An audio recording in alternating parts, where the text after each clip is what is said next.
So part of class, any sort of English class, any class really at the community college, we have to talk about the issues of plagiarism.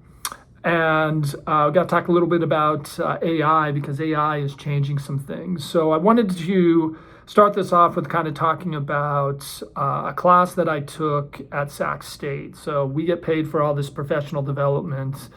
And I got a chance to take, basically a class that's like how to teach college composition. And it was taught at Sac State. And so one of the sessions was, hey, when instructors review the syllabus. And what the instructors at Sac State found out is that what Sac State students didn't like is on the first day of class when the instructor goes over, reviews the syllabus and they go over plagiarism, it's like they've already accused the students of committing a crime. It's like the students have already plagiarized, they've already done it, they're already guilty. And Sac State students didn't like that approach, and they wanted, instructors to be a little more compassionate and caring when it comes to going over the plagiarism policy. And I really found that to be kind of really funny because my response is like, hell no, because every semester, even in my online classes, I have students who plagiarize or who are now using AI.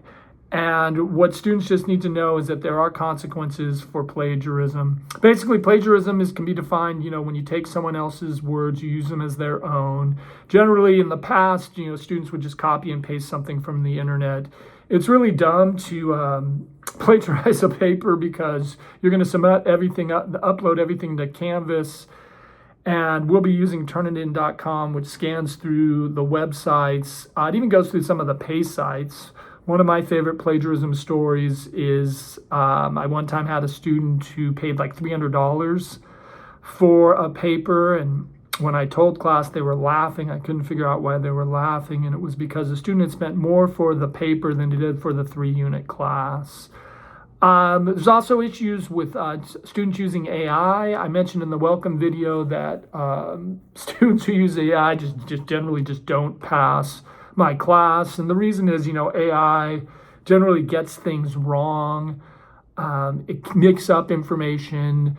And it's kind of, again, the Turnitin.com will scan things for AI. If you're worried about your paper being scanned for AI, all you have to do is just make sure you upload your document using Word or Google Docs, because again, that's kind of one way that your file history can kind of tell that you didn't just use AI to write your papers.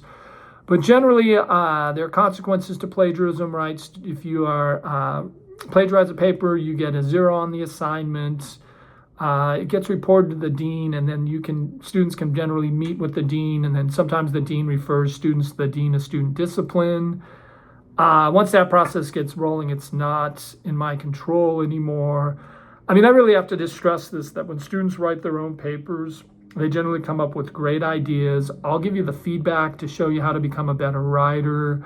And students who write their own ideas generally thrive in my class. Like I mentioned in the welcome video, I'm a really easy grader. So